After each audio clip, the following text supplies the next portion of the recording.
Hello everyone, আমাদের আজকে target হচ্ছে হায়ার ম্যাথ 11.1 এই চ্যাপ্টারটাকে সলভ করা। এই চ্যাপ্টারের যেটা মেইন পড়া সেটা হচ্ছে আসলে ঢাল বা স্লোপ রিলেটেড। তো দেখো আমি এখানে স্টার্ট করে দিয়েছি ঢাল, স্লোপ বা গ্রেডিয়েন্ট। এখন মানে গ্রেডিয়েন্টও বলে অনেক জায়গায় স্লোপও বলে, এতে কিছু আসা যায় না। মনে করো এটা একটা অ্যাক্সিস, এটা হচ্ছে ওয়াই অ্যাক্সিস, আর সরি এক্স হয়ে গেছে দেখতে।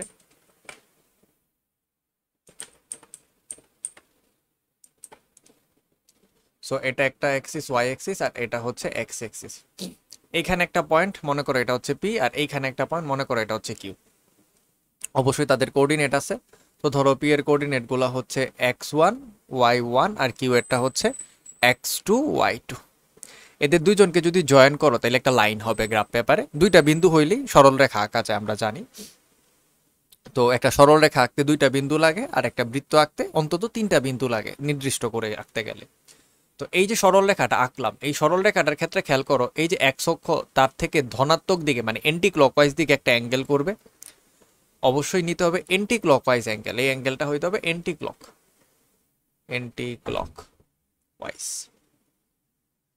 এই যে অ্যাঙ্গেলটা হইলো, এই অ্যাঙ্গেলটারে আমরা যদি ট্যানজেন্টের ভ্যালু নেই মানে ট্যান থিটা নেই, তাহলে আমরা কি পাবো? তাহলে সিম্পলি খালি লিখলেই চলবে ট্যান অফ থিটা। তো ট্যান অফ থিটাকে আমরা সময় বাঁচানোর জন্য ব্র্যাকেটটা দিয়ে বুঝাই না, ট্যান ফাংশনের ভিতরে theta, just simply tan theta এরকম লিখে দেই। সো এখন আমার কথা হচ্ছে ট্যান থিটা যদি হয় তার যে নামটা হবে সেটাই হবে ঢাল। এখন ঢালকে আমরা ইংরেজিতে একটু ছোট করে লেখার জন্য আমরা লিখি হচ্ছে এম। তো আমি এবার ঢালের যে সংজ্ঞাটা সেটা আসলে বলি। তো ঢাল হচ্ছে কোনো একটা সমতলে দুইটা বিন্দুকে যদি যোগ করে সরল রেখা আঁকা হয়, তাহলে সেটা এক্স অক্ষের সাথে ধনাত্মক দিকে যে কোণ উৎপন্ন করে, এক্স অক্ষের ধনাত্মক দিকে যে কোণ উৎপন্ন করে সেই কোণের ট্যানের মানকে ঢাল বলা হয়। তার মানে ঢাল m is equals to tan theta, এটা হচ্ছে তার ডেফিনেশন। এখন এটার আরেকটা ডেফিনেশন বানানো যাবে। আরেকটা ডেফিনেশন এইভাবে বানাইতে পারি, আমি মনে করি একটু এখানে আমার তো টোটাল ফিগার চলে গেছে আনফরচুনেটলি। দাঁড়াও একটু ক্লিন করে নিই। হ্যাঁ,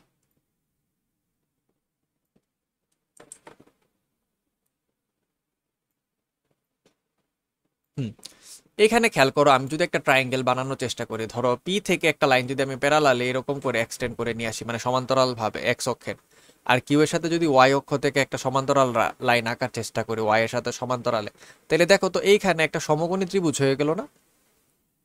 আচ্ছা, এইটুক ডিস্টেন্স আর এইটুক ডিস্টেন্সের আমরা হিসাব জানি। আমরা বলছিলাম এই জায়গার অ্যাঙ্গেলটা কতটুক, এতটুক থিটা, তাহলে এই কোণটাও তো থিটাই হবে, কারণ এরা দুইজন, এই রেখাটা আর এই রেখাটা সমান্তরাল, দুইটা সমান্তরাল রেখা, একটা তাদের ছেদক।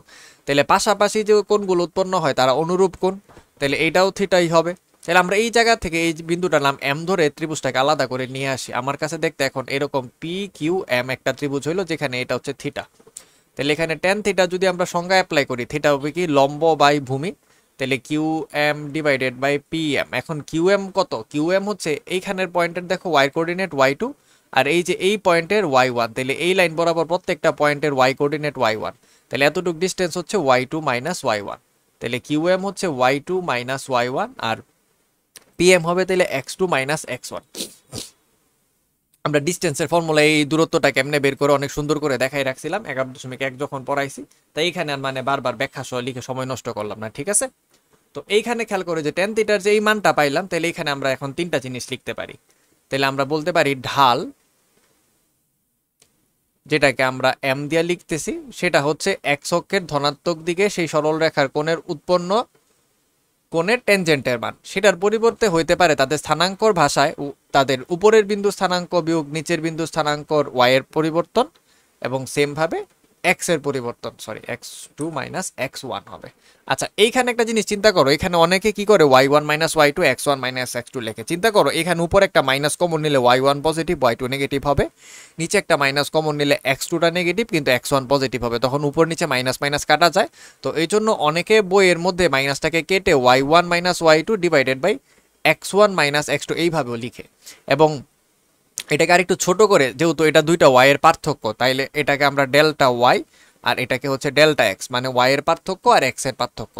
এখন ওয়াই এর পার্থক্যটাকে সুন্দর ভাষায় ইংলিশে বলে রাইস, মানে কতটুকু উপরে উঠা লাগবে, আর এক্স এর পার্থক্যকে বলে রান, কতটুকু যাইতে হবে ডানে বামে। মানে রান কেন? এই যে দেখো ডানে বামে দৌড়াচ্ছি, আর এখানে ওয়াই এর পার্থক্যটা কি উপরে উঠতেছি না, উপরে নিচে উঠতেছি, তাই ঢালকে আমরা এই সবভাবে অ্যাপ্লাই করে লিখতে পারি। এখন ইউজুয়ালি আমি মানে তোমাকে বলবো তুমি শুধু একটা বা দুইটা জিনিস মনে রাখো, এই ট্যান থিটা আর এইটা, এই দুইটা মনে রাখলেই চলবে। আর এমসিকিউর জন্য এটাও মনে রাখতে পারো, এমসিকিউতে এটাও মনে রাখতে পারো, কিন্তু এই দুইটাও কিন্তু একই জিনিস। এমসিকিউতে আসলে কনফিউজড হয়েও না, কারণ তুমি ফর্মুলা শিখলে y2 মাইনাস y1 দিয়ে, আর এমসিকিউতে y1 মাইনাস y2 দিয়ে দিল, তাহলে তোমার আবার ভুল মনে হইতে পারে, বাট সবই একই কথা। এখন কথা হচ্ছে ঢাল আসলে জিনিসটা দিয়ে কি বুঝায়।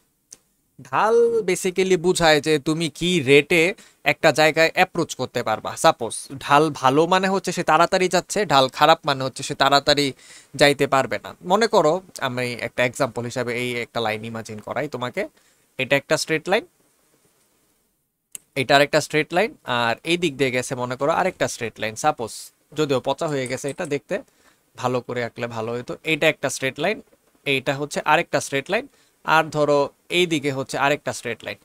একটু চিন্তা করো এই যে লাইনটা, এটার এক্স অক্ষের সাথে কোনটা খুব কম, আর এই পরের লাইনটা যেটা এটার কোনটা বড়, আর এই লাইনের কোনটা তো আরো বিশাল বড়। ঠিক আছে, আচ্ছা এই যে যখন কোনটা 90 ডিগ্রি থেকে বড় হয়ে গেল না, তাহলে ঢাল হবে ঋণাত্মক। আচ্ছা একটা জিনিস আগেই লিখে রাখি, 0 ডিগ্রি থেকে থিটার মান যদি হয় 90 ডিগ্রির ভেতরে, তখন ঢাল হবে হচ্ছে পজিটিভ, ধনাত্মক ঢাল হবে। ধনাত্মক ঢাল মানে কি হইলো, সূক্ষ্ম কোণ হলে। এটা আবার মনে রাখো, কারণ এমসিকিউতে তো আসতে পারে সব অ্যাঙ্গেল থেকে সূক্ষ্ম কোণ থিটা। আর যদি থিটা হয় স্থূল কোণ, স্থূল কোণের কাহিনী তো জানোই, 90 থেকে বড় হবে, 180 থেকে ছোট হবে। তাইলে হচ্ছে 90 ডিগ্রি থেকে থিটা বড়, কিন্তু 180 ডিগ্রি থেকে তখনকার ছোট। তখনকার সময় ঢালটারে বলবো আমরা নেগেটিভ ঢাল। ঠিক আছে, ধনাত্মক, ঋণাত্মক। Okay fine. এইখানে তাইলে আমরা বলতে পারি আমাদের পজিটিভ আর নেগেটিভ ঢাল কারা কারা। দেখো তুমি স্পষ্টতই বুঝতে পারতেছো এই অ্যাঙ্গেলটা বা এই অ্যাঙ্গেলটা 90 থেকে ছোট, তাইলে এইখানে এমটা হচ্ছে পজিটিভ, এখানেও এম হচ্ছে পজিটিভ। কিন্তু এই যে অ্যাঙ্গেলটা অলওয়েজ এক্স অক্ষ থেকেই কিন্তু অ্যাঙ্গেল মাপতে হবে, এক্স অক্ষ থেকে এই অ্যাঙ্গেলটা দেখেই দেখা যাচ্ছে এটা স্থূলকোণ, তাইলে ধনাত্মক দিক থেকে গেলে এটা হচ্ছে এম নেগেটিভ হবে, আর এটা হচ্ছে আমার ওয়াই এক্সিস। আচ্ছা আমি বলছিলাম ঢাল আসলে কি বুঝে। চিন্তা করো এইখানে একটা বল রাখছো, এই বলটা যেই স্পিডে গড়ায়া নিচে পড়বে, এইখানে যদি একটা বল রাখো সে তার থেকে আরো তাড়াতাড়ি নিচে পড়ে যাবে না, সে আর একটু স্টিপ আছে, আরো তাড়াতাড়ি চলে আসবে।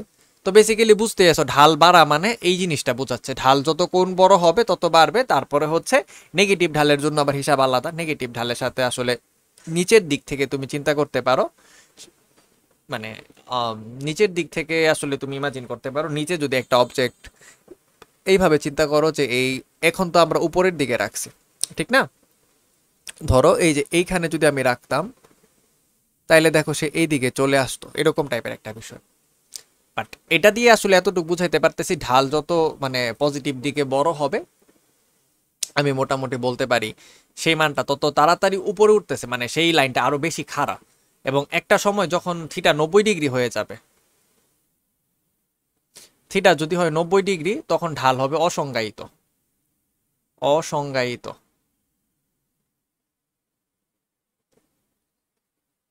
কেন অসংজ্ঞায়িত তুমি নিজেও জানো, কারণ 1090 তো নিজেই অসংজ্ঞায়িত। তাইলে 1090-র যেহেতু কোনো মান আমরা বলতে পারতেছি না, তাইলে সেই ক্ষেত্রে তো থিটা 90 ডিগ্রি হলে করতেও পারবো না। তো এই জিনিসটা অবশ্যই খেয়াল রাখবা। এবার আরো একটা দুইটা জিনিস আমরা একটু টিপস আকারে মনে রাখি, চাপটা শুরু করার সময় হেল্প হবে। মনে করো দুইটা সরল রেখার ঢাল M1 M2, দুটি সরল রেখা, তাহলে প্রত্যেক সরল রেখার এক একটা আলাদা আলাদা ঢাল হবে। দুটি সরল রেখার ঢাল M1 ও M2। এক নাম্বার কেস, যদি কোনো একটা র্যান্ডম রিজনের কারণে তুমি দেখলা M1 আর M2 হিসাব করলা, সংখ্যায় যা মান পাইলা সমান হয়ে গেছে, তাইলে সমান্তরাল রেখা তারা। ঠিক আছে, আর যদি মনে করো কোনো কারণে তুমি দেখো যে M1 আর M2 সমান না, কিন্তু M1 আর M2 রে যদি গুণ করে দাও অ্যান্সারটা -1 আসে, তাইলে তারা হচ্ছে লম্ব রেখা।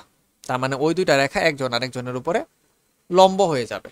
ঠিক আছে, আচ্ছা এই জিনিসটাকে অনেকে M লেখে, অনেকে লেখে M1 = -1/M2। মানে একটা আরেকটা আরেকটা রিসিপ্রোকাল, বিপরীত ভাবে আছে, বিপরীতকরণ মোডে আছে। আচ্ছা, অনেক ঢাল নিয়ে অনেক কিছু বলছে, আন্তাজে মান্তাজে অনেক কিছু মনে হইতেছে, বাট আসো আমরা একটু বই থেকে দেখে আসি। তো এখানে একটা চিত্র আঁকছে, দেখো এখানে একটা পয়েন্ট, এইখানে একটা পয়েন্ট, এই পয়েন্টের নাম দিছে 2 3, এই পয়েন্টের নাম নিছে 6 7। তাহলে এইটুক জায়গা, এখানে তো এক্স এর ভ্যালু 2 আর এইটার এক্স এর ভ্যালু 6, তাহলে এই পয়েন্ট পর্যন্ত এইদিকে গেলে 2 আর এই পর্যন্ত গেলে হচ্ছে 6, তাহলে মধ্যের জায়গাটা 4, তাই দেখো এখানে লেখছে রান 4। সেম সেম ভাবে এইদিকে উপর উঠা লাগবে 3 ইউনিট, 1 2 3, এই যে এতটুক জায়গা 3, আর এইখান থেকে পুরাটা হচ্ছে 7, তাহলে 7 আর 3 এর মাঝখানে আছে আরো একটা 4 ইউনিট, তাহলে দেখো এখানে লেখছে রাইজে 4। তো তারপরে দেখো লেখছে ঢাল বা স্লোপ হচ্ছে m, y স্থানাঙ্কের পরিবর্তন x স্থানাঙ্কের পরিবর্তন, তাহলে এই যে y2 মাইনাস y1, তার মানে 7 মাইনাসে 3, x2 মাইনাস x1, 6 মাইনাসে 2, তারপর কাটাকাটি হয়ে 1 হয়েছে, তার মানে ঢাল হচ্ছে 1। চাইলে আমরা এখানে অ্যাঙ্গেলটাও বলতে পারতাম। আমরা জানি যে আমরা অলরেডি শিখে ফেলছি m is equals to tan theta, তার মানে এখানে স্পেসিফিক্যালি আমার যেটা বলতেছে tan থিটার মানটা হইতে হবে m এর মান যেহেতু 1 1, tan কততে 1 হয়, tan 45 ডিগ্রি সমান হচ্ছে 1, তাইলে আমরা বলতে পারি থিটা সমান হচ্ছে 45 ডিগ্রি।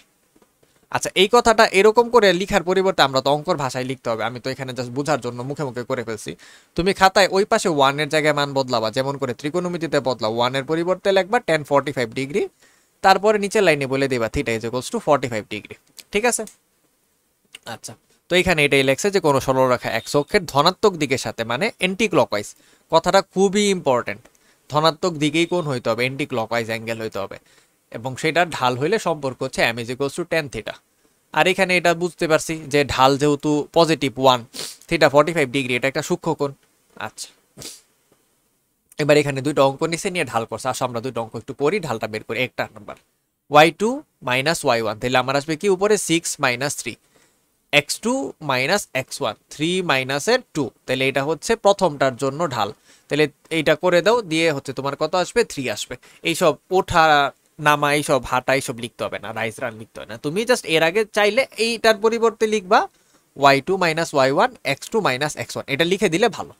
সেম ভাবে পরে a প্রাইম b প্রাইম, এটার জন্য স্লোপ তো মনে করো এটার নাম দিলাম m1, তাহলে এখানে আসবে 4 মাইনাস 1, আর এখানে তো x এর ভ্যালুই মাইনাস 1, তারপর আবার মাইনাস 2, 4 মাইনাস 1 কত, মাইনাস 3, নিচে মাইনাস 3, মাইনাস 3 মাইনাস 3 কাটা, সরি মাইনাস 3 না, উপরে 3 নিচে মাইনাস 3, তাহলে আলটিমেটলি থাকবে মাইনাস 1। তাহলে দেখো এখানে স্লোপ হচ্ছে মাইনাস 1। আচ্ছা, এইটাতে না একটা মজাদার কাহিনী হয়ে গেছে, দেখো এইটুক অ্যাঙ্গেল আমি বুঝতে পারছি, এই যে ঢাল স্থূলকোণ হইলে ঋণাত্মক হবে a প্রাইম b প্রাইম, দেখো এই যে এটা b প্রাইম, এটা হচ্ছে আমার a প্রাইম। সো দেখো a প্রাইম b প্রাইমের যে সরল রেখাটা আসছে সেটা স্থূলকোণ করছে। এখানে দেখো সুন্দর করে থিটাটাও দেখাইছে, যে এতটুক জায়গায় থিটাটা আছে, যে এই জায়গাটায় থিটা। এখন ঝামেলা হইছে অন্য জায়গার মধ্যে, তুমি যখন tan থিটা সমান -1 লিখছো, সাপোজ তুমি তো জানো tan থিটা সমান হচ্ছে -1, একটা মাইনাস বেশি পড়ে গেছে, সরি,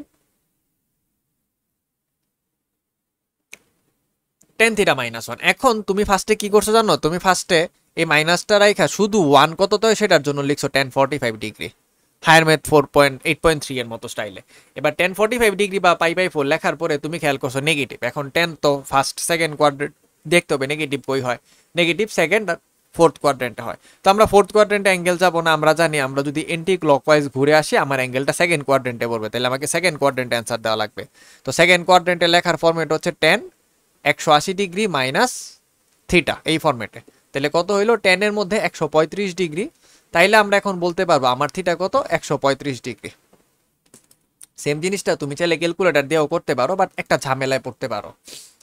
সো আমরা যদি শিফট দিয়ে 10 লিখি, তারপর মানটা বসাই দিই, তাহলে থিটাটা বলে দেয় আমার, দেখো ক্যালকুলেটর ডিগ্রি মোডে আছে, দেখো কত দিছে, -45। বুঝতে পারছো ঝামেলাটা কোথায়, তুমি যে 45 পাইছো মানে পজিটিভ থিটাটা, সেটা সামনে খালি একটা মাইনাস বসাই দিছে, এই অ্যান্সারটা কিন্তু ভুল না। ভুল না কেন, এইভাবে চিন্তা করো, আমরা এই দিকে যায় স্থূলকোণ নিছি, আর ক্যালকুলেটর কি করছে, এই দিকে আসা ছোট সূক্ষ্ম কোণটা নিয়ে নিছে, এটা আবার যেহেতু ঘড়ি কাটার দিকে অ্যাঙ্গেল, তাহলে এটা 45 ডিগ্রি কিন্তু মাইনাস দিতে হবে, তাই ওরা -45 লিখছে। কিন্তু পরীক্ষায় দেখো কি বলছে, থিটাটাকে অবশ্যই কি হইতে হবে, ধনাত্মক হইতে হবে, ধনাত্মক দিকে উৎপন্ন কোণ হইতে হবে থিটাটা। তাহলে সেই ক্ষেত্রে আমরা সবসময় থিটাটাকে পজিটিভ আকারে এক্সপ্রেস করার চেষ্টা করি। তো ঢাল নেগেটিভ হলে যখনই ক্যালকুলেটারে tan থিটা দিয়ে -45 ডিগ্রি, -60 ডিগ্রি এরকম লিখে দিয়ে আসবা, স্যার নাম্বার কাটতে পারে, তখন তুমি সেইটাকে সেকেন্ড কোয়াড্রেন্টে আইনা স্থূলকোণ বানাই দিয়ে আসবা। ঠিক আছে? তো এখানে দেখো একটা এমসিকিউ, যে ঢাল ধনাত্মক হলে ধনাত্মক দিকের সাথে স্থূল কোণ সূক্ষ্ম কোণ হয়, আর ঢাল ঋণাত্মক হলে সেই রেখা এক্স অক্ষের ধনাত্মক দিকে স্থূল কোণ উৎপন্ন করে। ঠিক আছে, আচ্ছা এরপরে আসো আমরা একটা জিনিস বুঝি, কোনো একটা সরল রেখা যদি ওয়াই অক্ষের সমান্তরাল বা এক্স অক্ষের উপর লম্ব হয়, একই কথা দুইটা, তাইলে এইরকম রেখা আসলে ঢাল নির্ণয় করা সম্ভব নয়। ওই রেখা বরাবর হাঁটা সম্ভব নয়, এই কথাটা ফালতু, এটা কাইটা দাও, এটা দরকার নেই আমার, জাস্ট এমনি ঢাল নির্ণয় করা সম্ভব না। তার ঢাল শিট, এটা তো আবার বাঁকা হয়ে আসবে না, তাহলে তার ক্ষেত্রে হচ্ছে ঢাল নির্ণয় করা সম্ভব নয়। এটা হচ্ছে ইম্পর্টেন্ট, কখন ঢাল নির্ণয় করতে পারবো না, যদি সরল রেখা ওয়াই এর সমান্তরাল হয় অক্ষের, অথবা এক্স অক্ষের লম্ব হয়। এখন কেন হয় জিনিসটা আসলে বুঝি। মনে করো ওয়াই অক্ষের সমান্তরাল এটা হচ্ছে একটা রেখা, এটা আমার এক্স অক্ষ, এটা আমার ওয়াই অক্ষ, ঠিক আছে। তাহলে এই রেখা বরাবর দুইটা বিন্দু যদি নেও, তাহলে দেখো এক্স বরাবর যে ডিস্টেন্স সেটা অলওয়েজ সেম, তাইলে y two minus y one যাই হোক, x two minus x one সারা জীবন নিচে কি হয়ে যাবে, জিরো হয়ে যাবে। মনে করো এইখানে একটা বিন্দু, আমি একটা গ্রাফ পেপারই দেখাই ভালো করে বুঝবা, সমান্তরাল হলে সাপোজ এই যে আমার ওয়াই অক্ষ, তো মোটা দাগটা ওয়াই অক্ষ, তাহলে আমি একই সাথে দুইটা বিন্দু নিই। মনে করো এইখানে একটা বিন্দু আছে আর এইখানে একটা বিন্দু আছে সাপোজ। তো যা বলতেছিলাম, দুইটা বিন্দু তো আমরা নিয়ে ফেললাম। এখন চিন্তা করো এদেরকে যদি জয়েন করো, তাহলে লাইনটা দেখতে এমন হবে। আমার লাইনটা বাঁকা হয়েছে, সরি ফর দ্যাট, তুমি তো সোজা লাইন আঁকতে পারবা, আমি হয়তো একটু চেষ্টা করলে পারতাম, এই আঁকলাম। এখন চিন্তা করো এইখানে ঝামেলাটা কোথায় বাঁধে। এখানে সবার প্রথম যে ঝামেলাটা বাঁধতেছে সেটা হচ্ছে, আমি ধরো এখানে যে অ্যাঙ্গেল বের করতে আসলাম সাপোজ, দুইটা বিন্দু, আমি যদি অ্যাঙ্গেলটা নেই এক্স অক্ষের সাথে ধনাত্মক দিকে, আমি দেখতেছি এই কোণটা কত ডিগ্রি, 90 ডিগ্রি। তাহলে 90 ডিগ্রি হয়ে গেল। এই বিন্দুটার আমার হিসাবে নাম কি, এটার নাম হচ্ছে টেন এ টেন, আর এটার নাম হচ্ছে টেন এ মাইনাস টেন, কারণ এইদিকে এক্স পজিটিভ, নিচে নামছি ওয়াই হচ্ছে নেগেটিভ, এইদিকে উপরে উঠছি ওয়াই হচ্ছে পজিটিভ। এবার খেয়াল করে দেখো তো আমার ঝামেলা কি হয়েছে, নিচের টার্মে যখন x two minus x one করবো, মনে করো এটা 1 নাম্বারটা, এটা 2 নাম্বার পয়েন্ট, তাহলে x two minus x one করলে নিচে কি আসবে, 10 - 10, তার মানে নিচে তো ভাগ দিয়ে শূন্য আসবে। শূন্য দিয়া তো আমরা ভাগ করতে পারি না, তো যেহেতু শূন্য দিয়ে ভাগটা করতে পারি না, তাই আসলে আনডিফাইন্ড হয়ে যায়। তো এই কারণে আমরা বলছি অসংজ্ঞায়িত। ঠিক আছে, আশা করি ক্লিয়ার করতে পারছি ঝামেলাটা। ওকে ফাইন, এবার আমরা আসলে অঙ্কর দিকে একটু মনোযোগ দিব। এটা আমরা পারবো, এই বিন্দু দিয়ে ঢাল, এটা খুবই সোজা, তুমি সিম্পল 2 মিনিট লাগবে না, তুমি 1 সেকেন্ডে করে দিবা। তুমি বলবো হচ্ছে যে আমরা জানি ঢাল সমান হচ্ছে delta y by delta x, তার মানে হচ্ছে y two minus y one divided by x two minus x one সমান হচ্ছে ওয়াই টু কত আমার -2, আর এক্স ওয়াই ওয়ান কত 2, তাহলে -2 মাইনাসের আবার 2, এক্স টু এক্স ওয়ান, তাহলে 3 মাইনাস -3, তাহলে হচ্ছে উপরে -4 নিচে হচ্ছে 6, তাহলে এটা কাটাকাটি করলে -2, ঢালটা নেগেটিভ, তার মানে থিটা স্থূলকোণ, এটা আমি গ্যারান্টি। এখন কোনটা কত বললে ক্যালকুলেটর দিয়ে বের করতে পারবো। আচ্ছা ক্যালকুলেটরে বের করার জন্য একটা শর্টকাট ট্রিক শিখাই দিই। সব কোণ তো আর সুন্দর হয় না, যেমন এই কোণটাই সুন্দর না, আমি ট্যান ইনভার্সের ভিতরে এইখানে আইসা লিখবো হচ্ছে -2/3। ঠিক আছে লিখলাম। ওকে দেখো কত দিছে, -33.69 ডিগ্রি। ওকে সুন্দর কথা। এবার চিন্তা করো এই 33.69 ডিগ্রি আসলে কি বুঝাইতেছে, এই 33.69 ডিগ্রি বুঝাইতেছে এই দিক দিয়ে আসলে 33 ডিগ্রি। আমি কিন্তু এখন আর পজিটিভ নেগেটিভ চিহ্ন চিন্তা করতেছি না, আমি শুধু সংখ্যা চিন্তা করতেছি। এই দিকে কত, 33 ডিগ্রি আছে, তাহলে আর এই দিকে কত আছে, এই পুরাটা তো একটা স্ট্রেট লাইন 180 ডিগ্রি, তাহলে 180 থেকে এই 33 ডিগ্রিটা বাদ দিয়ে দিলেই চলবে।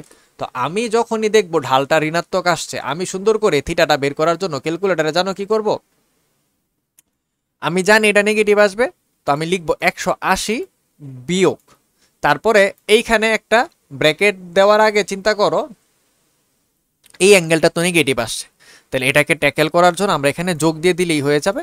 তো 180 প্লাস করে দিলে মাইনাস চিহ্নটা চলে যাবে। আর যদি তুমি সংখ্যার হিসাবে করো, তাহলে তোমার জন্য হচ্ছে মাইনাস দিয়ে অ্যাবসোলুট ভ্যালু নামে একটা চিহ্ন আছে, শিফটে দিয়ে প্রেস করলে আসবে অ্যাবসোলুট। তাও তারপরে এই সব জিনিস পুরাটাই লিখতে হবে, এখানে তো আর কম্পিউটার না কপি করতে পারবো।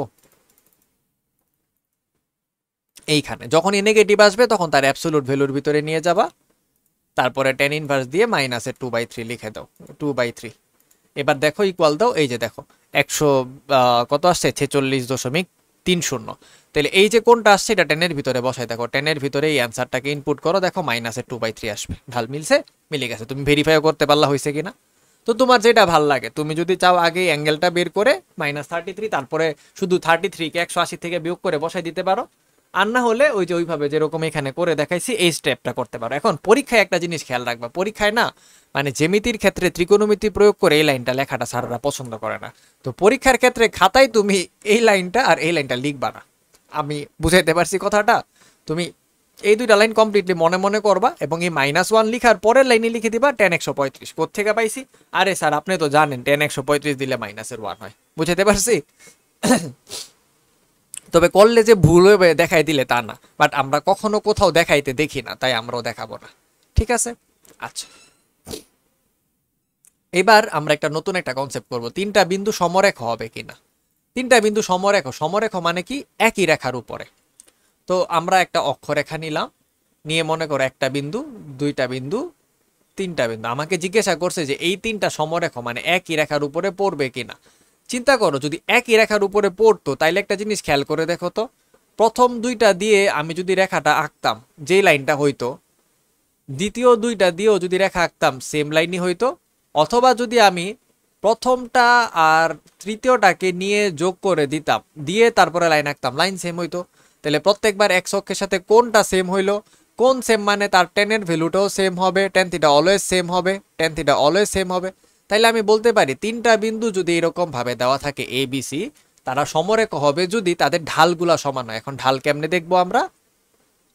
দেখো এটা হচ্ছে এ, এটা হচ্ছে বি, এটা হচ্ছে সি। দেখো এই যে এ বি সি।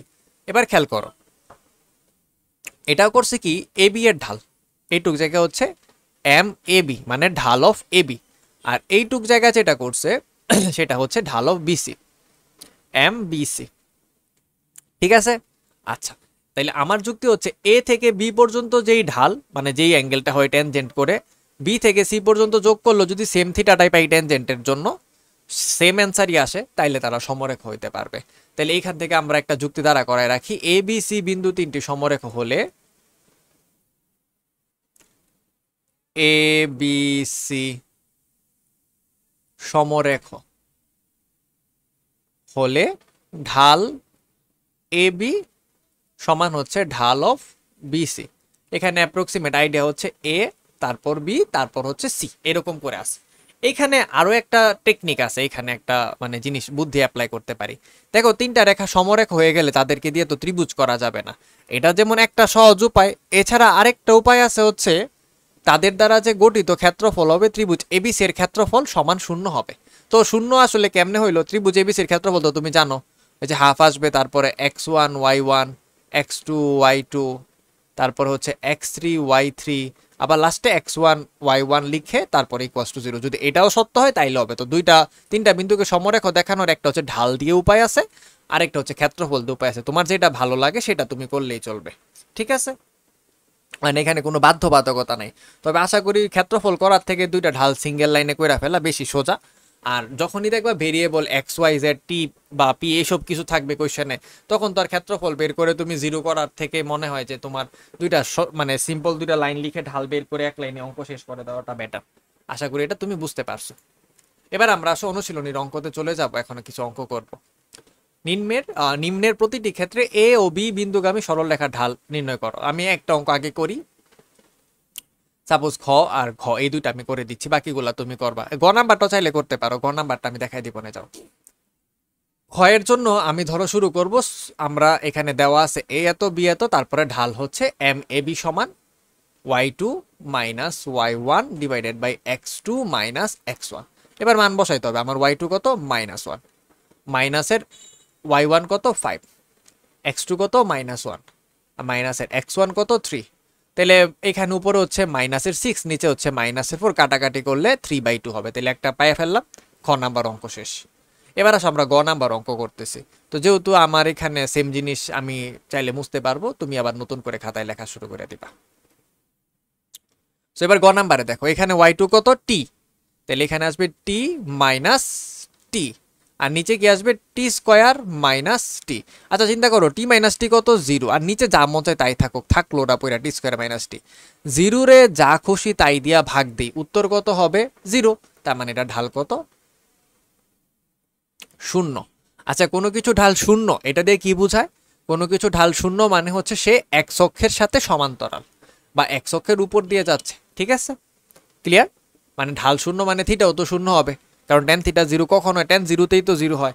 তো আমি এখানে বলতে পারবো এই যে দুইটা বিন্দু ওদেরকে যদি যোগ করতাম তাহলে তারা এক্স অক্ষের সমান্তরাল অথবা এক্স অক্ষের উপরেই আছে দুইটা বিন্দু। এবার ঘ নাম্বারটায় আসি, তো ঘ নাম্বারটা আমি সেম এখানে একটু খালি মুছে করে ফেলবো। তো দেখো এখানে y2 কত 5t+1 আর এখানে হচ্ছে t+1, তাহলে আমি ফার্স্টে লিখবো 5t+1 তারপরে -t এবং -1 হয়ে যাবে, আর নিচে আসবে x2 দ্যাট মিন্স হচ্ছে 3t - t। তাহলে উপরে যদি কাটাকাটি করো 5টা থেকে একটা টি চাইলে 4টা টি থাকবে, আর 1 আর 1 তো কাইটে গেছে, নিচে আছে 2টা টি, টি আর টি কাটা তারপর 2 থাকবে, তাহলে এটা ঢাল কত, ঢাল সমান +2। আচ্ছা প্লাস তো লিখতে হবে না, তার মানে আমি এখানেও গ্যারান্টি দিতে পারি এখানের কোনটা কি হবে, সূক্ষ্মকোণ থাকবে। তাহলে 1 নম্বরে সবগুলো হোমওয়ার্ক করতে পারবো আশা করি। আচ্ছা এইবার আমরা এই অঙ্কটা আগে করব। 3 নাম্বার বলছে দেখাও যে এবিসি বিন্দু তিনটি সমরেখ। তো আমরা আগে লিখে দিব 3 নাম্বার দিয়ে দেওয়া আছে এ এত, বি এত, সি এত। ঠিক আছে, এবার আমাদের কাজ কি হবে, আমরা আগে বের করব যে এ বি রেখার ঢাল, এ বি রেখার ঢাল কমা এম এ বি। তাহলে এ বি করলে কত হয় y2 - y1। এখানে বারবার y2 - y1 লিখতে সময় নষ্ট হচ্ছে, আমি লিখলাম না, পরীক্ষায় 2 মার্কের জন্য আসলে তখন তুমি লিখে দিও, আদারওয়াইজ একটা অঙ্কের মধ্যে একই ফর্মুলা বারবার লিখে সময় নষ্ট করার কোনো মানে আসে না। -3 -3 মানে y2 - y1 x2 - x1 4 - 0। তাহলে উপরে কি থাকলো, উপরে থাকলো হচ্ছে -2 + 3 দ্যাট মিন্স হচ্ছে +1, তাহলে এখানে আসলো 1/4। এবার আমরা বের করি বিসি রেখার ঢাল, তাহলে এটার নাম দেই এম বিসি মানে slope of BC. 1 - -2 that means হচ্ছে এটা, তারপর আসবে 16 - 4, তাহলে উপরে আসবে হচ্ছে 3, নিচে আসলো হচ্ছে 12। 3 আর 12 কে যদি কাটাকাটি করো 1/4। দেখো তো মজাদার বিষয়টা কি হয়েছে, উপরও ঢাল কত 1/4, নিচেও ঢাল কত 1/4। তার মানে আমরা এখন কনক্লুশন ড্র করতে পারি, যেহেতু এ বি এর ঢাল আর বিসি এর ঢাল সমান, সুতরাং এ বি সি সমরেখ। ঠিক আছে, আশা করি পারবা। ওকে ডান, এটা এখন আমরা মুছে ফেলতেছি, কারণ আমার তো আর লেখা রাখতে হবে না, তুমি তুলেই ফেলবা ভিডিও থেকে। আজকে আর খাতায় ওই পেজে না লিখে এখানেই লিখে ফেলতেছি, যাতে কোশ্চেন বারবার উঠাইতে না হয়, অঙ্ক ছোট ছোট তো তাই। এই সরি, এটাতে টিক দিয়ে রাখি, এটা হয়ে গেছে। আচ্ছা এবার দেখো কি বলছে, এখানে একটা ইম্পর্টেন্ট একটা কি পয়েন্ট আছে, 3টি ভিন্ন বিন্দু। ঠিক আছে, 3টি ভিন্ন বিন্দু। এখন এই কথাটা কেন বলছি একটু আগে বুঝো, ভিন্ন মানে কি, দেখো এই এ আর সি পয়েন্টারে দেখো এখানে একটা টি আছে, এখানে একটা টি আছে।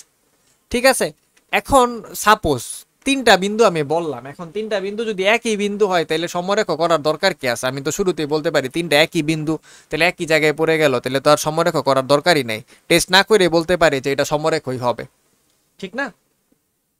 তো এই কারণে এখানে 3টা বিন্দু দিয়ে বলে দিছে বিন্দু 3টা ভিন্ন। এখন 3টা বিন্দু যদি ভিন্ন হয় তাহলে একটা জিনিস খেয়াল রাখতে হবে, এ আর সি যাতে দেখতে সেম না হয়, অথবা বি আর এ অথবা বি আর সি যাতে দেখতে সেম না হয়।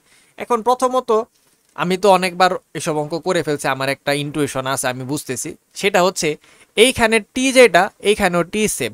আমি মনে মনে একটা ডিসাইড করলাম, আমি মনে মনে ডিসাইড করতেছি ধরো টি ইকুয়ালস টু 1। সাপোজ কোনো একটা মজাদার কারণে অঙ্ক করে আমরা টি এর মানে একটা 1 পাইছি, টি যখন 1 পাইছি তখন এর ভ্যালু কি হয়ে যাবে 1 1, সিও কি হয়ে যাবে 1 1। যদি টি 1 হয় এই মানটা নেই, তাইলে এ আর সি দুইজন একই বিন্দু হয়ে যাবে না, তাইলে তো 3টা ভিন্ন বিন্দু থাকলোই না। তাইলে এই ক্ষেত্রে অঙ্ক করে যদি কোনোভাবে আমরা টি এর মান 1 পাই, সেই মানটা কিন্তু গ্রহণযোগ্য হবে না। বুঝাইতে পারছি? এবং টি যদি 1 গ্রহণযোগ্য না হয়, তার মানে আমি শিওর টি -1 এটা কখনো আমরা চাইলেই ভাগ করতে পারবো উভয় পক্ষকে, বা এটা 0 হইতে পারবে না, it is not equals to 0, কারণ তাইলে টি ইকুয়ালস টু 1 হয়ে যাবে, কারণ টি ইকুয়ালস টু 1 হইলেই আমার ঝামেলা। তাহলে টি -1 0 হইতে পারবে না, কারণ টি যদি 1 হয় 1 কে দিকে নিয়ে আসো, টি -1 নট ইকুয়ালস টু 0, তার মানে টি -1 0 না, তার মানে টি -1 দিয়ে আমি চাইলে ভাগ দিতে পারি। বুঝাইতে পারছি? Okay fine. এটা আসলে একটু কাইন্ড অফ লাইক ধরো কাটাকাটি করার আগে নিজে থেকে একটা সেলফ ডেভেলপমেন্ট করে নিলাম যে এটা এরকম করতে পারবো, মানে কাইটা তোমারে পরে ব্যাখ্যা দেওয়ার থেকে এটা আমার কাছে বেটার মনে হয়েছে। এদের ক্ষেত্রেই ঝামেলা হয় না, ওরা এমন ভাবে বিন্দু নিছে, যেমন এরা দেখাইছে বিন্দু 3টি সমরেখ, এখানে কিন্তু বলে নাই ভিন্ন বিন্দু। কেন বলে নাই? কারণ একটা জায়গায় টি আছে আর কোনো জায়গায় এক্স এর ভ্যালুতে আর 4 নাই, তার মানে এটা জীবনও সেম হইতেই পারবে না। এখানে খালি সেম একটাই যুক্তি, যে যদি তারা সমরেখ হয় তবে তাদের ঢাল কি হইতে হবে, একই হবে। তাহলে আমরা এই যে এম অফ এ বি মানে এ বি রেখার ঢাল আর বিসি রেখার ঢাল সমান একবার অ্যাপ্লাই করে দিছি। তো এবার উপরে সংখ্যা যোগ বিয়োগ করে যা আসছে, এখানে তো এক লাইনে 3 লিখতেই পারতো, ওরা জানি না কেন লিখছে। আমি হইলে সেকেন্ড লাইনে লিখতাম 2 + 1 হচ্ছে 3, নিচে তো 1, তাহলে এইখানে থাকতো হচ্ছে 3, আর এইখানে আসে হচ্ছে t - 2 / 2। এবার এখানে 2 দিয়া গুণ দিয়া দাও, 3 × 2 = 6 হবে, তাহলে 6 = t - 2, -2 এর এদিকে পাঠাই দাও, তাহলে 6 + 2 = t। তার মানে আমি বলতে পারি t এর ভ্যালু হচ্ছে 8। সো দেখো t এর মান ওরাও 8 পাইছে, আমরাও 8 পাইছি। ঠিক আছে, আচ্ছা এবার 2 নাম্বার অঙ্কটা করি। তো বিন্দু তিনটি সমরেখা হলে আমরা এই যে এই কথাটা ফার্স্টে বলে দিব, ফার্স্টে বলবো যে সলিউশন লিখে যে a এত, b এত, c এত দেওয়া আছে। এবার বলবো যে a b c বিন্দু তিনটি সমরেখা হলে a b এর ঢাল সমান হবে হচ্ছে b c এর ঢাল। এবার আমরা অঙ্ক করা শুরু করি। a b এর ঢাল বের করি, 4 - 1 2 - t। b c যদি করতাম t - 4 আর 1 - 2, তাহলে এইখান থেকে পরের লাইন এদিকে কি থাকলো? আচ্ছা একটা কাজ করো, এখানে আর গুণন করে তো এই পাশের কত আসবে, 2 - 1 করলে -1, আর এদিকে কত 4 - 1 কত +3। তাহলে এই -1 কে এইদিকে নিলে উপরে গুণ হবে না, নিচের থেকে যাইলে, তাহলে -1 এসে গুণ হইলো +3 এর সাথে, তাহলে এইদিকে থাকলো -3, আর ওইদিকে অলরেডি t - 4 আর 2 - t একসাথে গুণ আকারে আসছে। এবার যদি খেয়াল করো এইগুলারে যদি গুণ দাও, -3 অ্যাজ ইট ইজ থাকলো, এদের দুজনকে যদি গুণ দাও 2t - t² -4 × 2 হচ্ছে 8, আর মাইনাস মাইনাস প্লাসের 4t। এবার সবাইরে এক পাশে নিয়ে আসি, তাহলে t² এইদিকে এসে হয়ে যাবে প্লাসের t², 2টা আর 4টা যোগ করে 6টা t হইতো প্লাসের, এবং 6টা t যখন সমানের এদিকে আসবে মাইনাসের 6টা t, -8 আর -3। এবার -8 আবার এইদিকে আসবে, তাহলে -3 ছিল আর -8 এসে +8 হওয়ার কারণে আলটিমেটলি কাটাকাটি করে +5 থাকবে। এবার এটাকে তো উৎপাদক করতেই পারো, 5 × 1 = 5, t² - 5t, তারপরে হচ্ছে -5t - t + 5 সমান হচ্ছে 0। এবার এইখান থেকে যদি সলভ করো, তাহলে এখান থেকে t কমন যাবে, t - 5 আসবে, মাইনাসের 1 কমন যাবে, t - 5 আসবে, তারপরের লাইনে থাকবে হচ্ছে t - 5 t - 1। এবার হয় আর অথবা করে দাও,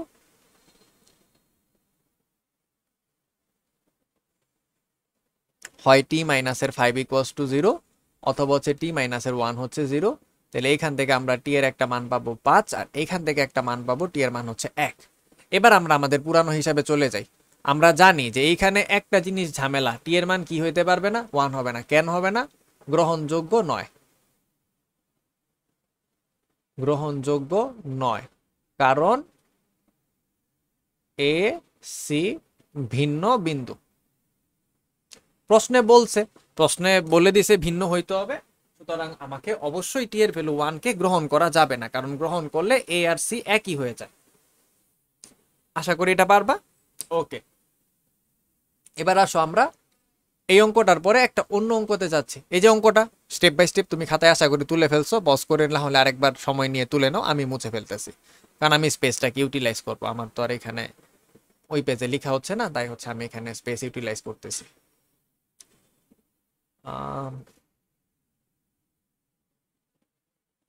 লিখলে ভালোই হইতো, বাট তারপরও আসলে লিখতে গেলে এটাকে নিয়ে যেতে হবে। আচ্ছা তারপরও দেখি 3টা প্রশ্ন আমি করে দেই লিখে।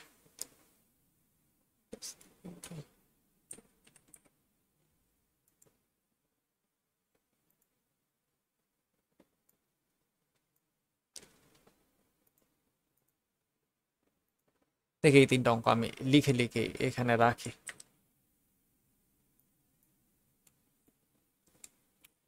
5 নাম্বার, 6 নাম্বার, 7 নাম্বার, এই 3টা অঙ্ক, ঠিক আছে। আচ্ছা 5 নাম্বারটা আগে করি। দেখো 5-এ কি বলছে, তো বলছে এ এত, বি এত, বলছে এদের বিন্দুগামী রেখার ঢাল, তার মানে এ বির ঢাল দেওয়া আছে, তো দেওয়া আছে লিখে দাও। ফার্স্টে যেমন করে লিখবা, দেওয়া আছে a = 3r 3p, b = 4p² + 1। এবার এ বি রেখার ঢাল, এ বি রেখার ঢাল কমা M A B = p² + 1 - 3p / 4 - 3। এটা তো নিচে 1, তো এটার হিসাব করার দরকার নাই, উপরে খালি যা থাকবে p² - 3p + 1। এবার প্রশ্ন মতে কি বলছে, এই যে ঢালের মান কত, -1। তাহলে আমরা লিখে দিই প্রশ্ন মতে, আমার হাতের লেখাগুলো আসলে 1 সপ্তাহ 10 দিন ধরে না লিখতে লিখতে আসলে লেখার হ্যাবিটই শেষ হয়ে গেছে, সো একটু সময় লাগবে, তারপর আবার আরেকটু ভালো হবে আগের মতো মোটামুটি। ঠিক আছে, একটু কষ্ট করে বুঝে নিও। প্রশ্ন মতে P square minus three P plus one is equals two minus one. তাহলে এখান থেকে মাইনাস ওয়ানটাকে যদি এদিকে আনি তাহলে হবে P square minus three P, কিন্তু এখন হয়ে যাবে প্লাসের টু ইকুয়ালস টু জিরো। এটাকে উৎপাদক করতে পারো, দুই একে দুই, তাহলে p square minus two p minus p প্লাসের two is equals to zero. তাহলে এখান থেকে আর দুইটা লাইন একটু কষ্ট করে করো, তারপরে আসবে p minus two p minus one equals to zero. তারপর আমরা এখান থেকে হয় অথবা করলে একটাতে পাবো পি ইকুয়ালস টু টু, আর একটাতে পাবো পি ইকুয়ালস টু ওয়ান। এখানেও একটা লাইন লিখে নিও, এই লাইন তোমরা পারো, আমি শুধু শুধু মানে জার্গন লাইন লিখে সময় নষ্ট করলাম না, তোমরা নিজেরা লিখে দিবা। এবার খেয়াল করো, এখানে যে পি এর মান, এখানে কি কোনোটা বাদ দিতে হবে? হবে না, কারণ এখানে বলে নাই তো দুইটা ভিন্ন বিন্দু, এসব ঝামেলা টামেলা কিছু নাই। আর ভিন্ন হওয়ার সম্ভাবনা অবশ্যই আছে, কারণ একটার এক্স এর ভ্যালু থ্রি, একটার হচ্ছে ফোর। তাহলে পি এর কোন কোন মান গ্রহণযোগ্য? এখানে পি ইকুয়ালস টু ওয়ান আর টু, এই দুইটা মানই গ্রহণযোগ্য। নর্মালি এটা এমসিকিউতে আসে। এবার আসো 6 নাম্বার কোশ্চেনে। 6 নাম্বারটা দেখো, বলছে এ বি সি বিন্দু তিনটি সমরেখ হবে, মানে এরা সমরেখ হবে যদি এই কন্ডিশনটা সত্য হয়। তার মানে এখানে আগে বলে নাই যে তারা সমরেখ, এটা প্রমাণ করো। বলছে যে তারা সমরেখ হইতো যদি এই শর্তটা মাইনা চলতে পারতাম। তাহলে আমরা আগে ধরি তারা সমরেখ, দেখি কি সিচুয়েশন দাঁড়ায়, যে তারা সমরেখ হইতে গেলে কি শর্ত মানতে হবে, তারপর দেখবো যেই শর্ত মানলে সমরেখ হয় সেটাই এখানে দেখাইতে হয়েছে কিনা। তাইলেই হয়ে গেল। তো আমরা আসো 6 নাম্বারটা শুরু করি। এটাকে একটু কপি করে নিয়ে চলে যাই, না হলে লিখতে পারবো না।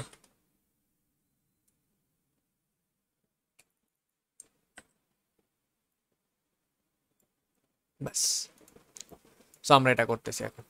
সো এ এত বি এত সি এত সমরেখ হবে। তো আমরা ধরি 6 নাম্বারের জন্য এ দেওয়া আছে, এবিসি, এটা লিখে নি, হ্যাঁ দেওয়া আছে, থাক লিখি।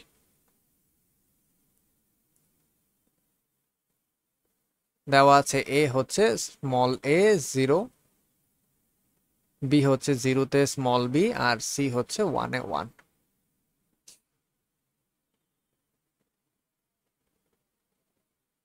যদি এ বি ও সি সমরেখ হয়, তবে এ বি রেখার ঢাল সমান বিসি রেখার ঢাল। তাহলে এ বি এর ঢালটা আমরা হিসাব করে বসাই দিই, আর এদিকে বিসি এর ঢালটা হিসাব করে বসাই দিই। এবি করলে কি আসবে? বি মাইনাসের জিরো, জিরো মাইনাসের এ, ওয়ান মাইনাসের বি, ওয়ান মাইনাসের জিরো। তাহলে উপরে বি, নিচে আছে এ, এখানে আছে ওয়ান মাইনাস বি, আর নিচে তো ওয়ান ভাগ করার দরকার নেই। তো এদিকে গুণ করে দাও এ দিয়া, বি ইজ ইকুয়ালস টু এ মাইনাসের এ বি। এটা কাজ করি আমরা,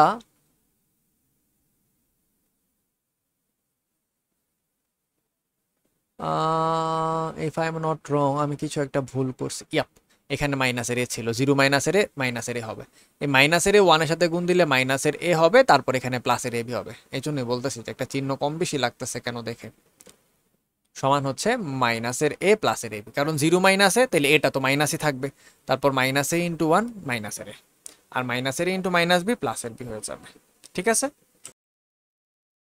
এবং আশা করি এরপরে কি করতে হবে তুমি নিজেও বুঝতে পারতেছো। তুমি জানো যে এখানে এই টার্মটাতে এরকম জিনিস বানাইতে হবে। এটার একটু ব্যাকওয়ার্ডে চিন্তা করো, যে যদি এটা দেওয়া থাকে, তার মানে লসাগু করলে এ বি আসতো, উপরে আসতো বি প্লাসের এ ইকুয়ালস টু ওয়ান, তারপরে এ বি ওইদিকে গুণ হইতো, তার মানে b plus a equals to a b, এরকম বানাইতে হবে। সো এটা তুমি আইডিয়া পাই ফেলছো যে এই জিনিসটা হইলে এটা আসতো। তো এখন হচ্ছে আমরা এই অঙ্কটায় এই সেম কাজ করবো। তাহলে এই দিক থেকে এ রে এই পাশে নিয়ে আসি, তাহলে আসবে হচ্ছে বি প্লাস এ সমান এ বি। এবার উভয় পক্ষরে এ বি দিয়া ভাগ দাও। তাহলে এখানে এ বি ছিল আর এখানে ছিল বি প্লাস এ। এবার ভগ্নাংশটাকে বাম পক্ষে আলাদা করে দাও, লেফট সাইডে। তাহলে আসবে কি b by a b plus a by a b is equals to one. এবার এখান থেকে দেখো one by a plus one by b equals to one আছে। শেষ।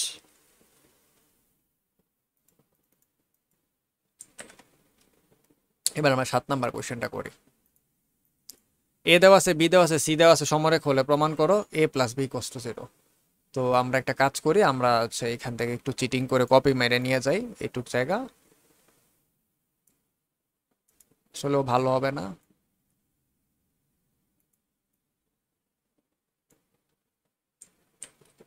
ওকে ফাইন, এবার আসো কপি হয়ে গেছে, আমরা পেস্ট করে দিই।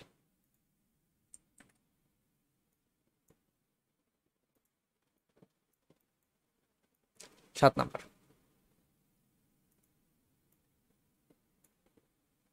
সো এ কত? এ হচ্ছে আমার এতে B, small a small b, small b small a, 1/a 1/b। ভালো কথা। তাহলে এ বি এর ঢাল আসবে হচ্ছে এ মাইনাসের বি ডিভাইডেড বাই বি মাইনাসের এ, আর বি সি এর ঢাল কি আসবে? 1/b মাইনাস এ আর 1/a মাইনাস বি। আচ্ছা এইখানে খেয়াল করো তো, উপরে এ মাইনাস বি, নিচে বি মাইনাস এ, দুইটার একরকম বানাই দেওয়া যায় না? তাহলে আমরা একটা কাজ করি, নিচে থেকে একটা মাইনাস কমন নিলেই দেখো এই এটা প্লাস হবে, বিটা মাইনাস হবে, তখন এটাকে আগে আর বিটাকে পরে লিখে দেই, কারণ উপরে a minus b as it is আছে।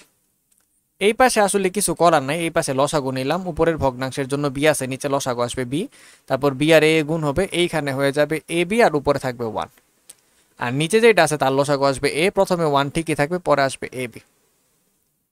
এবার এখানে খেয়াল করে দেখো, উপরের এ মাইনাস বি নিচের এ মাইনাস বি পুরাটা কাটা, তারপর একটা মাইনাস থাকে, তাহলে সবটা টার্ম কাইটা গেলে আলটিমেটলি একটা মাইনাস থাকতো। তো মাইনাস নিচে আর উপরে একই তো কথা লেখা, একটা সিঙ্গেল এন্টিটি, এবং সেটা কাটাকাটি করে আসছে। যোগ বিয়োগে হইলে আমরা শূন্য লিখতাম কাটাকাটি করে, কিন্তু গুণ ভাগে কাটাকাটি হইলে 1 লিখতে হবে। তার মানে এইখানে এখন কাটাকাটি হওয়ার পরে আসবে হচ্ছে মাইনাসের 1। আর ওই পাশে যে ফ্র্যাকশনটা আছে, প্রথম যে উপরের ফ্র্যাকশনটা, সেটাকে আমরা অ্যাজ ইট ইজ লিখবো, কিন্তু নিচের যে ফ্র্যাকশনটা হবে সেটাকে লিখতে হবে উল্টা করে। তাহলে এই এটা চলে যাবে উপরে আর 1 মাইনাস এবি আসবে নিচে।